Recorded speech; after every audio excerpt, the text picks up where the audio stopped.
Sarah Harper's hands trembled slightly as she gripped the strap of her worn leather bag. The rain had been falling steadily for over an hour, soaking her coat and turning the streets into a mirror of flickering city lights. Seattle nights always carried a certain hush, a quiet tension that made the ordinary seem fragile. Tonight, it felt heavier, as if the air itself were aware of her loneliness. She hurried down the familiar streets, her boots clicking against the wet pavement. Her apartment was just a few blocks away, but the distance felt like miles. She had called Michael multiple times that evening, missed calls, texts, but he hadn't answered. Work had always come first for him.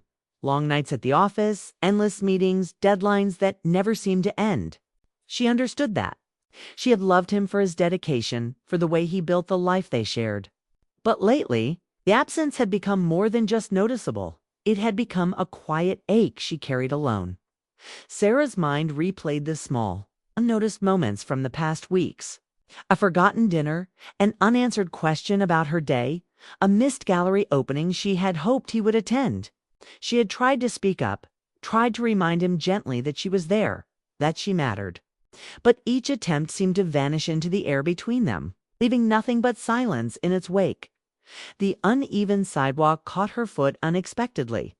She stumbled, her heart lurching in that brief, suspended moment before the world righted itself. A firm hand steadied her, pulling her upright. She looked up, startled, into the face of a man she had never seen before. "Are you okay?"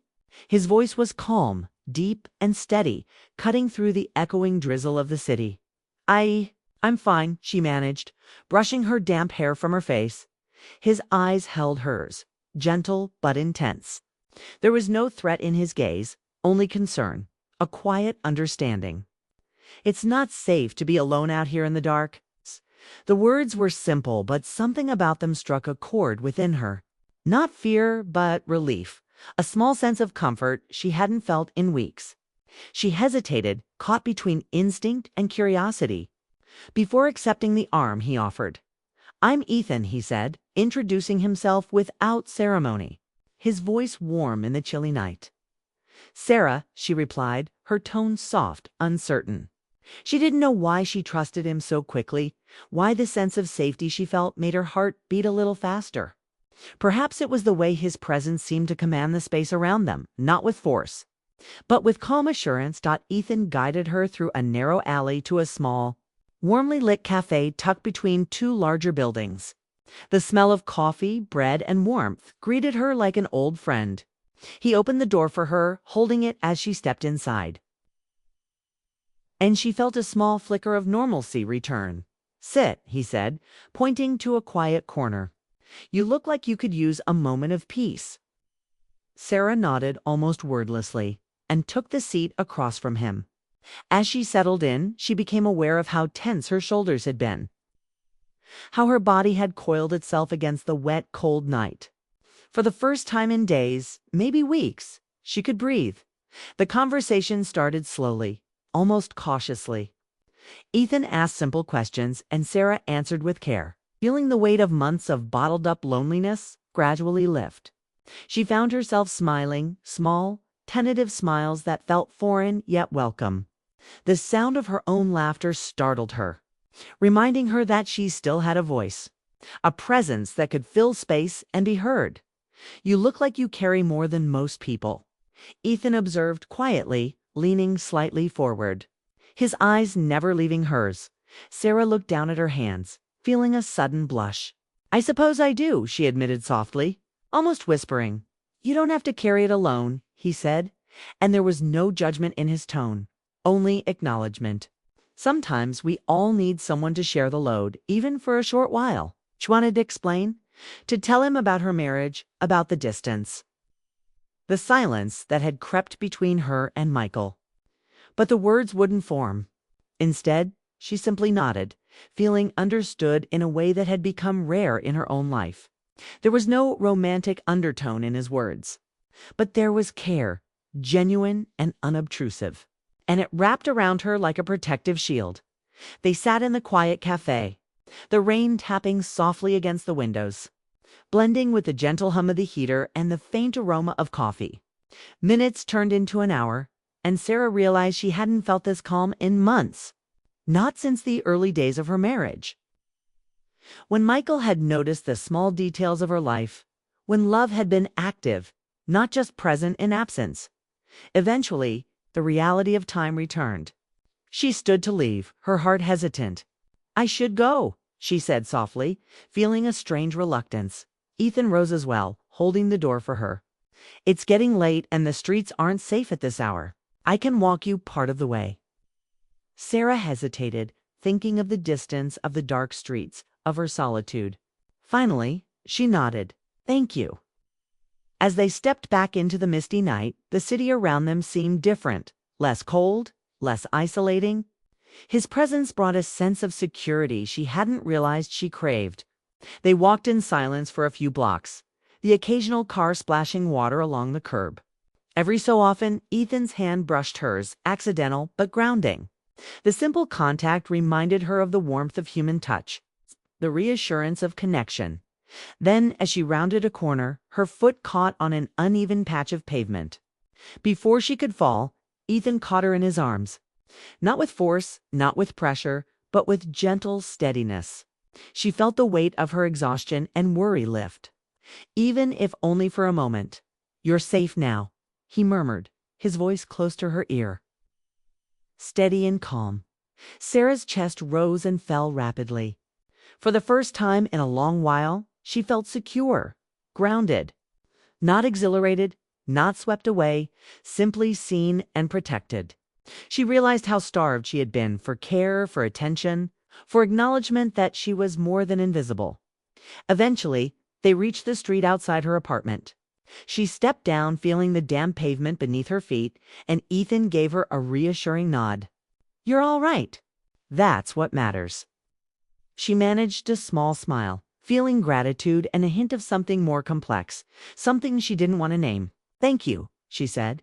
He simply smiled, his presence gentle but firm. "Take care, Sarah." She watched him walk away, melting into the rainy shadows of the city. The night felt quieter now, less threatening, but something inside her had shifted. She wasn't sure if it was the encounter itself or the reminder that she still mattered, that someone could see her and respond to her quietly without judgment.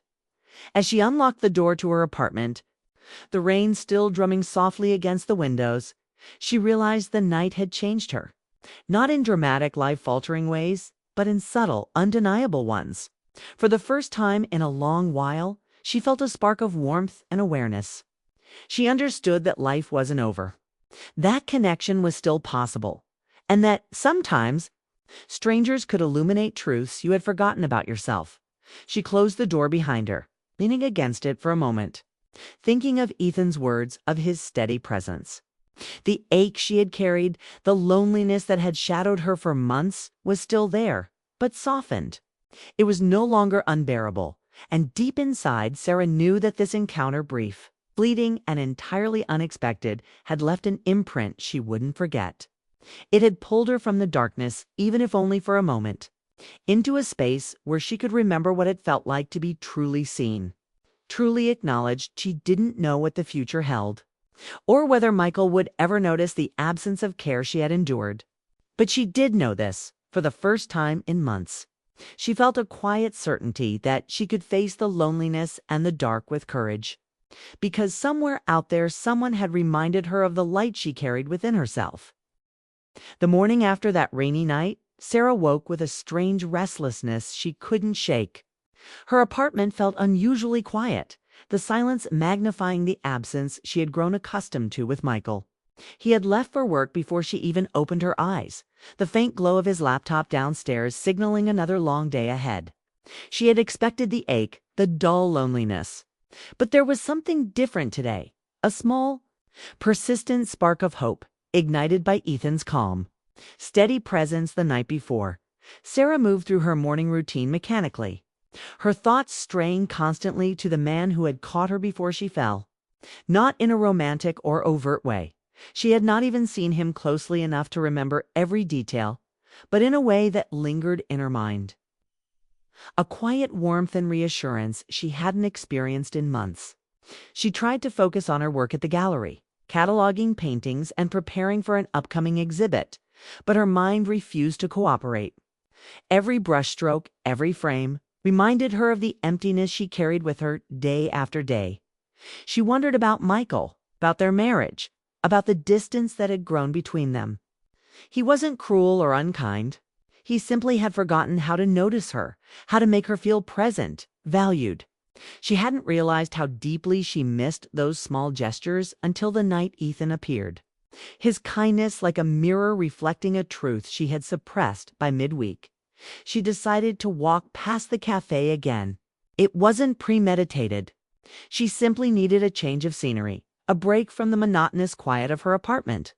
The city streets were damp with intermittent drizzle, and her umbrella did little against the wind that carried the faint smell of wet asphalt and distant coffee. Through the fogged window of the cafe, she saw him, Ethan. He was seated at his usual corner table, notebook open, scribbling something with the same concentration he had displayed the night they met. When he looked up and saw her, his face broke into the same gentle, inviting smile. Sarah felt a wave of relief mixed with a strange excitement she couldn't name. "Back again?" he asked, standing as she approached. "I wanted to say thank you again," she admitted softly, her voice catching slightly. "For the other night, for helping me, for noticing me." He gestured toward the seat across from him. "Sit. You don't have to explain yourself." They sat in quiet for a few moments, sipping coffee. The warmth of the cup grounding her as the hum of the cafe surrounded them. The conversation began slowly, lightly, touching on small things, work, art, the weather. But gradually it deepened. Sarah found herself talking about her life, her hopes, her frustrations, even the lonely stretches of her marriage. She spoke openly, something she hadn't done with Michael in months. Ethan listened without interruption, Haza never leaving hers. There was no judgment, no unsolicited advice, only understanding. The act of being heard, of having her words met with quiet attention, was unexpectedly intoxicating. Sarah realized how much she had longed for someone to see her, not superficially, but deeply, as if every detail of her experience mattered. "You deserve to be seen." "Sarah," Ethan said softly, his voice carrying a quiet intensity. "Not just looked at, not just tolerated, truly seen." The words struck her, reverberating through the small space of the cafe and into her chest. They were not flirtatious, not seductive, merely honest. They reflected something she had forgotten about herself, the idea that she had a right to care, to be noticed, to be valued. She swallowed hard, feeling tears prick at the corners of her eyes. I know," she whispered.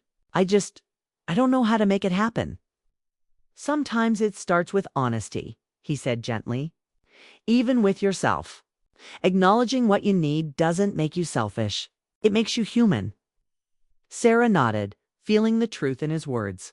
She realized that her marriage had not failed from malice or neglect, but from absence, from the slow fade of attention and connection that she had allowed herself to accept as normal. And yet, hearing someone else recognize her feelings, validate them, gave her strength. As the cafe began to empty, Ethan glanced at his watch. "I should probably get back to work," he said, standing, but his eyes lingered on her. "Remember what I said? You deserve to be seen. Don't settle for less than that." Sarah felt her chest tighten, a mixture of gratitude and sorrow. She knew he wasn't asking for anything beyond her attention. He wasn't tempting her, nor was he intruding on her marriage. He had simply reminded her that her own heart deserved care, even when it had been neglected. "Thank you," she said softly, standing as well. "I won't forget that." They stepped back into the night. Rain had returned, a gentle drizzle that made the city shimmer. Ethan offered his arm again, and she accepted it, feeling a strange but welcome comfort. They walked in silence, the wet streets reflecting the dim glow of streetlights. Every so often, their hands brushed, accidental, yet grounding. Sarah felt herself relax, a quiet sense of being held in a space where vulnerability was not punished, where acknowledgement alone was enough. When they reached her apartment, she stepped down from the curb, the puddles reflecting fragmented light across her boots. Ethan gave her a gentle nod. "Take care, Sarah." She smiled, a faint but genuine curve of her lips. "You too."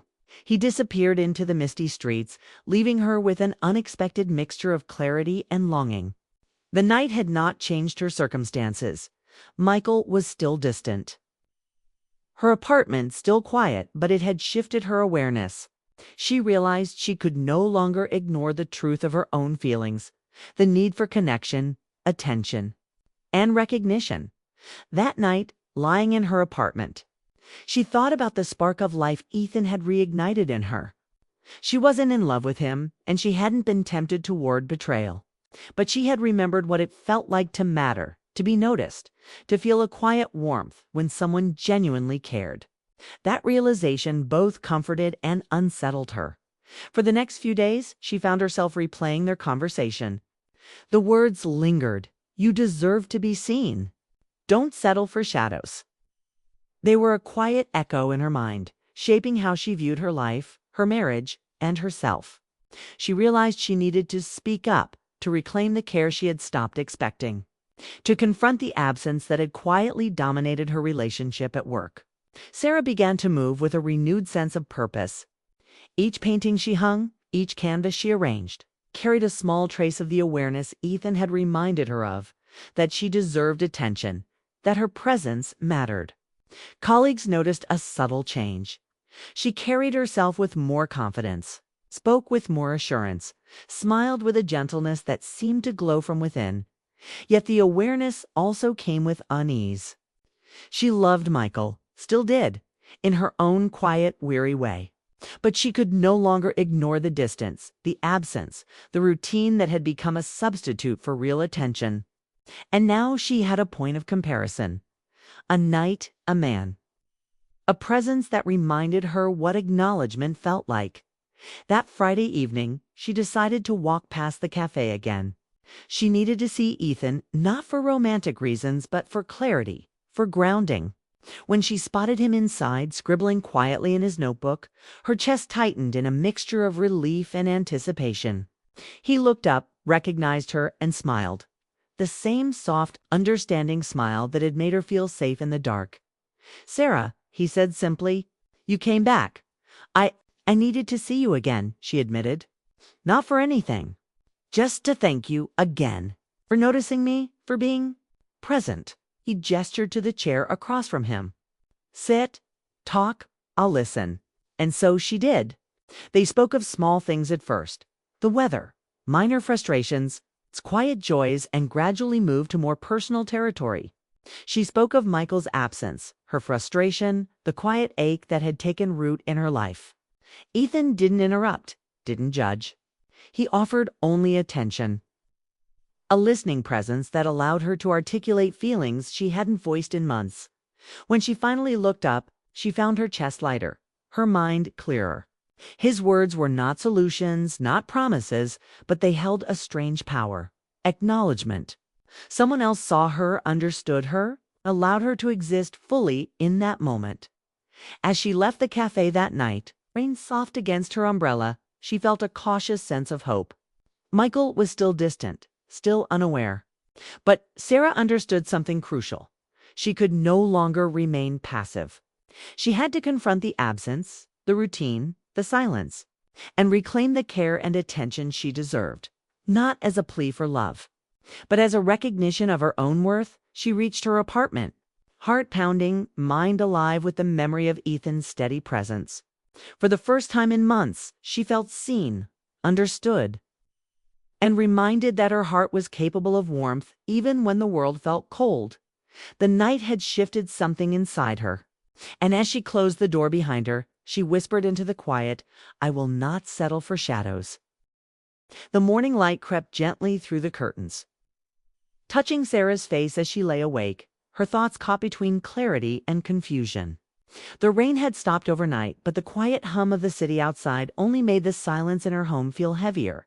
Michael was still asleep beside her, his breathing even and distant. She looked at him for a moment, the man she had built her life with, and wondered when they had stopped looking at each other. Really seeing each other? Ethan's words echoed again in her mind. You deserve to be seen. They weren't romantic, not really. They were human, raw, and honest, the kind of truth that lingered long after the conversation ended. That morning, Sarah realized she could no longer avoid what had been missing. Her heart wasn't searching for someone new. It was starving for recognition, for connection. She dressed quietly, made coffee, and sat by the window watching people rush to work. For years, she had waited for Michael to notice her silences, to ask why she had stopped laughing the way she used to. He never did. But now she knew the weight of her own heart. She could no longer keep it hidden behind polite smiles and quiet dinners. That evening, when Michael returned home, she was waiting for him. The television was off, dinner untouched on the counter. He looked surprised, tired, slightly distracted, but she met his eyes before he could speak. Michael, she began softly, we need to talk. He sighed, setting his briefcase down. That sounds serious. It is, she said. I don't want to keep pretending we're fine when we're not. We've been living like strangers. He looked at her, his expression tight. You're unhappy. I'm lonely, she admitted, her voice trembling. Not because I stopped loving you, but because it feels like you stopped seeing me. I've been right here waiting for you to look up. And you never did. The room fell silent except for the hum of the refrigerator. Michael's face softened, guilt flickering in his eyes. Sarah, I didn't realize. I know, she whispered. And that's the problem. You didn't realize. He moved closer, uncertain, as if afraid to break her fragile calm. I've been so focused on work, on providing. I thought I was doing the right thing. I know you did, she said gently. But somewhere along the way, I stopped feeling like your partner. I became part of the background. Michael looked down, then back at her. What do you want me to do? See me, she said simply. Listen, be present. Not because I'm asking for attention, but because we both deserve more than this silence. He nodded slowly, his eyes wet. I want that too, Sarah. I don't know when I lost sight of us, but I'll try to fix it. If you'll let me. Something inside her loosened, not forgiveness yet, but the faint beginning of hope. It wasn't about blaming him. It was about being honest, finally. For the first time in years, she saw a flicker of the man she had fallen in love with. The one who used to notice every detail. Who used to laugh with her until midnight. That night, they didn't solve everything. They didn't fall into some perfect resolution. But they talked, really talked, for hours. About work, about fear, about how easy it was to drift apart without realizing it. It was awkward and painful, but it was real. And for Sarah, that was enough to start healing still. When she closed her eyes, a thought of Ethan surfaced, not as temptation, but as a symbol of what she had almost lost in herself. His kindness had opened a door she hadn't even realized was locked. He had reminded her of her worth, her need to be seen and heard. That reminder had brought her back to herself and ultimately back to the truth of her marriage. Days passed and small changes began to appear. Michael started joining her for breakfast, asking about her day, really listening. It was subtle, but it mattered. Sarah began to paint again, something she hadn't done in years. Her colors were brighter, her strokes bolder. She was rediscovering parts of herself she had hidden away. One afternoon, she walked past the cafe again. Ethan was there, sitting in his usual corner with his notebook. She hesitated at the door before walking in. When he saw her, a quiet smile touched his face. Sarah, he said softly, as if her name carried a quiet significance. You look different. I feel different, she said honestly. I spoke to my husband. Really spoke. And for the first time in a long time, I think we might find our way back. Ethan nodded slowly, a warmth in his expression. I'm glad. That's what you needed. Not escape, but recognition. She smiled faintly. You helped me remember that. I don't think I could have done it without that night. He shook his head. You could have. You just needed a reminder of who you are. For a moment, they sat in silence, the hum of conversation filling the cafe. There was no tension, no unspoken longing, just gratitude. Sarah felt an ache in her chest. not of love or regret, but of appreciation for the way two strangers could cross paths and change each other. Without ever crossing a line, I won't forget you. Ethan, she said softly. You don't have to, he replied. Just promise me one thing. Don't let yourself fade again. I won't, she said, her voice steady. She stood to leave, but he didn't follow. Their connection had served its purpose. It had healed something that had been broken inside her. As she stepped out into the sunlight, Sarah felt lighter. The air was cool, the sky clear after days of rain. That night, when Michael came home, he found her cooking dinner, humming softly to herself. He looked at her for a long time, as if noticing her anew. You look happy, he said. I'm learning to be, she replied, smiling. He moved closer, gently touching her hand. I've missed that. Sarah met his eyes, a quiet warmth between them. Then don't stop looking, she said, and for the first time in a long time, he didn't. They ate together, laughed softly over nothing in particular, and for those few moments, it felt like coming home. Weeks turned into months, and the quiet transformation continued. Their marriage wasn't perfect. It was real, fragile, but alive again. Sarah didn't need Ethan's presence anymore. His memory had become a gentle whisper, a reminder that sometimes it takes a stranger's kindness to make you see. It's what you've been missing all along. She started teaching an art class at the community center, something she had always wanted to do. The first day, as she stood before a group of eager faces, she thought about how far she had come, from the woman walking alone in the rain to someone who had learned to speak her truth. One evening, as the sun dipped below the horizon, she walked home past the same corner where Ethan had once stopped his car. The memory made her smile, not with longing, but gratitude. He had appeared at the exact moment she needed to be reminded of her worth and then faded back into the world, leaving her stronger. When she reached home, Michael was waiting for her on the porch, 2 mugs of tea in hand. He handed one to her, his fingers brushing hers. Long day, he asked. Good day, she said softly. Sitting beside him, they watched the sun sink beyond the trees. The silence between them comfortable now, no longer empty, but full of quiet understanding. She leaned her head against his shoulder, feeling the warmth of his presence. For the first time in years, she felt seen.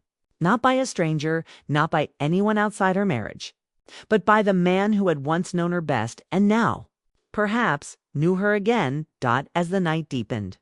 Sarah thought about how life has a way of pulling us into darkness, only to remind us that we're capable of finding our own light. Ethan had shown her the way out.